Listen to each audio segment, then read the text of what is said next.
Hello, today we have reached Galatians chapter 4.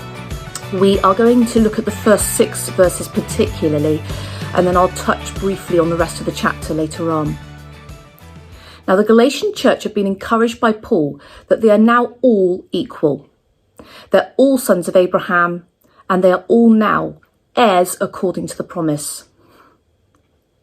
There is now no need to add to their salvation by observing the law. They were once slaves to the basic principles of the world, but now, because of Jesus' sacrifice on their behalf and their acceptance of it through faith, they are free. They are now children of God. What a promotion from slave to child and heir. We read in verses 3 and 4, "So also, when we were children, we were in slavery under the basic principles of the world. But when the time had fully come, God sent his Son, born of a woman, born under law, to redeem those under law, that we might receive the full rights of sons." My first question to you is, what are the basic principles of the world?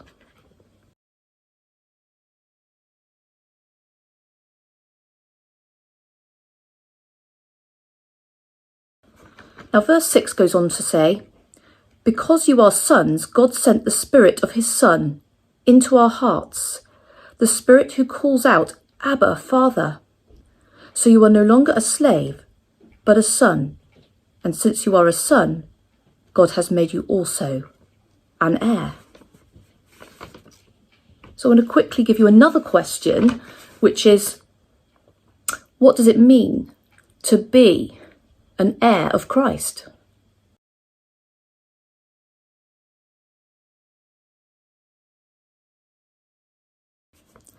So like the Galatians, we are called free now. We are called heirs of Christ.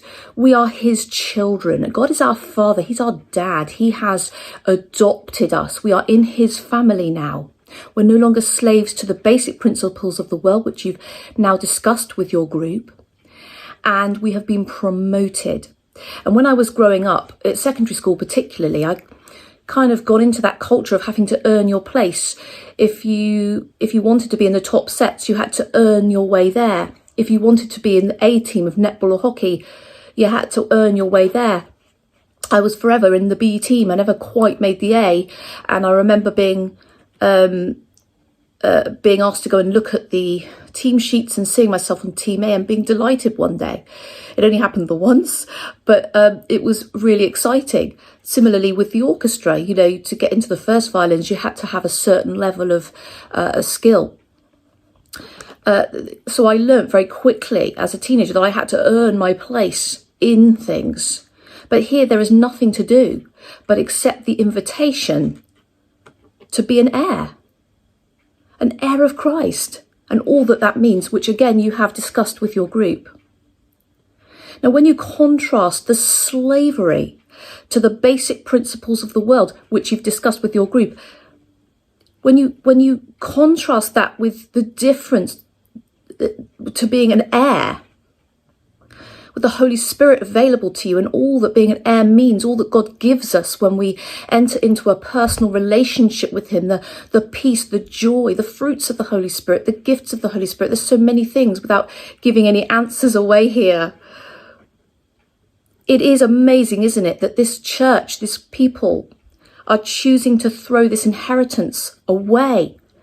They're choosing to get back into that slavery of observing the law. And Paul is obviously and understandably very frustrated and once again challenges them with strong language. In verse 9 we read, "But now that you know God, or rather are known by God, how is it that you are turning back to those weak and miserable principles?" And verse 11, "I fear that somehow I have wasted my efforts on you." The basic principles of the world are weak. They are miserable. There is no joy to be had following them at all. Chapter 4 ends with Paul once again mentioning Abraham and Hagar and Sarah. We looked at this in chapter 2. So just a quick recap. Abraham had had a child with his barren wife Sarah, who was elderly. This was a miracle, but God had promised it and it happened. And then he'd had a child with his wife's maidservant Hagar, because he thought, I better make this happen myself. We read in verse 23, his son by the slave woman was born in the ordinary way, but his son by the free woman was born as the result of a promise. And then in verse 24, these things may be taken figuratively, for the women represent two covenants. So Hagar, the slave woman, represents the old covenant, which we read about in the Old Testament, where you had to earn your place. You had to observe the law. You were slaves to it. But Sarah, his wife, the free woman, represents the new covenant, which we read about in the New Testament as a result of Jesus' sacrifice on the cross, where you receive salvation by faith. It cannot possibly be done under your own volition, because she was barren, remember, and that is kind of a symbol of where we're at. We're barren. We cannot possibly conceive our own salvation.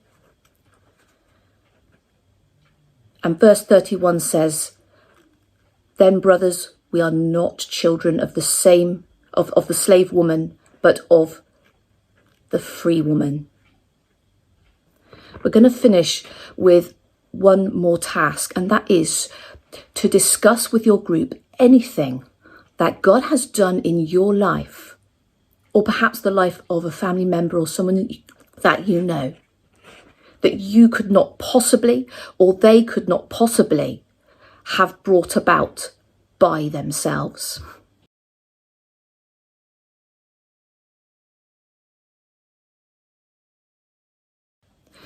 Paul is now bringing the letter to a close, and we will be looking at that in chapters 5 and 6.